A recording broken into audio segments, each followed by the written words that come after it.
Hi everyone, I just want to share a little activity I did with my kids at class the other day, and we were going to be measuring a lot of things with tape measures. And I thought, well, rather than just give them the commercially made measures, I thought why don't we actually turn it into a maths activity and a learning experience in itself by creating our own. So what we did, we cut up lots of some A4 paper, we cut up various lengths, so on, and just stuck them together. We didn't measure them first at all, we just got about 4 or 5 of these and we didn't know how big they were. And then we set about putting our tabs on.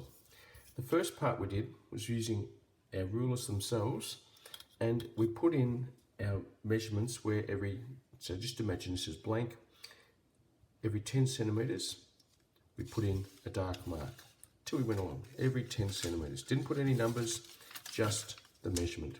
That in itself was a great experience because it was the kids even putting their rulers there, and actually the physical skill of using the ruler was a bit new to some of them.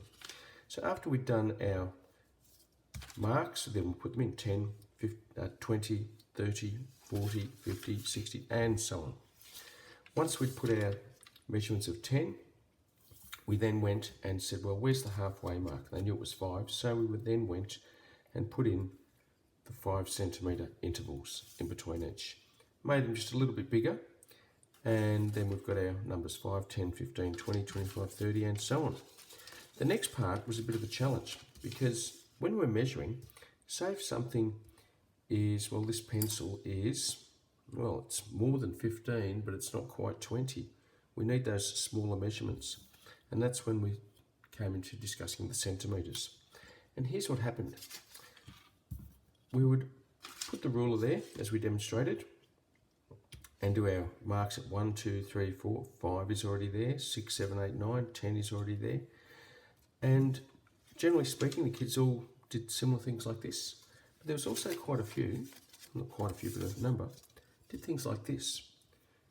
They just knew there had to be 9 marks. They'd gone 1, 2, 3, 4, 5, 6, 7, 8, 9, and then 10. And some of them didn't realise what they'd done until I picked them up on it.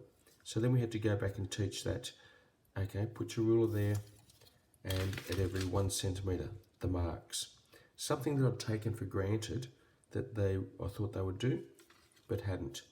And that was why when I went back and did it next time, we made sure we put the 5 marks in and the 10s that gave us a bit of a reference point for the other ones. Just something to look out for. So we've got these, and the kids have ownership because it's their tape measure. And I don't like to call them metre rulers because they're not. This one goes from 100 up to 137, and the discussion came up, well, we're going to make this 101, 102, 103, 104, and so on. And their choice was no, that's the start of the next metre, so it's 1 centimetre, and we can count on. So making them in itself was a great mathematical experience and enjoyable, and hopefully now you'll be able to use them at home and at school in different ways. Okay, so now you've made your tape measure, and I really believe that the fact that the kids have made these gives them ownership over what they can do with them. Often when we give them pre-made ones, it's sort of like they're doing the work that we want them to do. This is theirs and they own it. So we're in lockdown.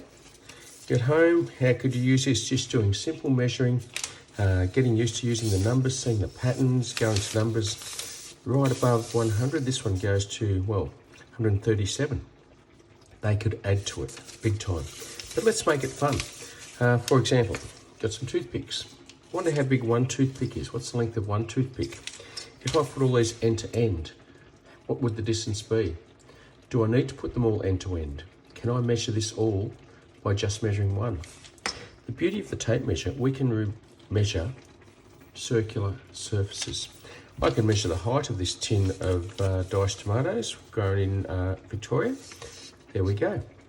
It's about 11 centimetres, but the beauty is I can now measure round objects. Think of all the things that we can measure there. So in the cupboard, go through the pantry. I just grabbed a few random things, and there's so much we can do. And before I eat this last one, there's no snakes, we've got a jelly bean. So I could just, or a jelly baby, whatever you like to call it. That's about 4 centimetres.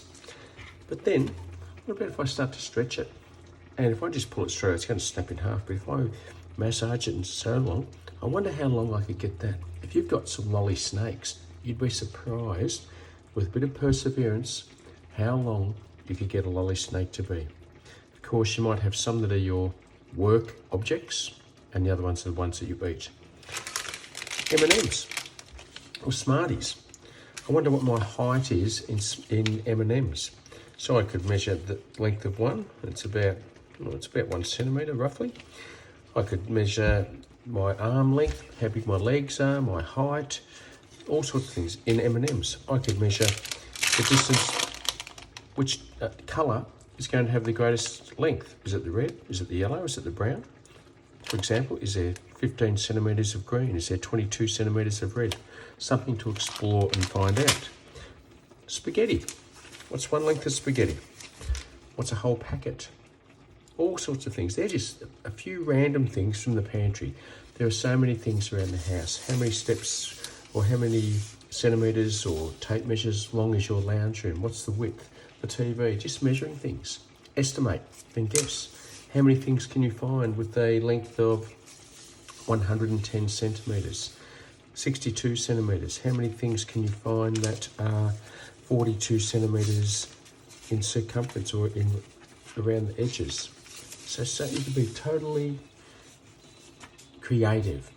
Create a bingo chart. Put measurements on it. There could be 20 things and there's a different measurement for each, so you can have a treasure hunt throughout the house. It's limitless. The kids will come up with many things, but the making of the tape measure is a fantastic mathematical activity in itself. Give it a go. I hope you enjoy it, because we sure did. Cheers.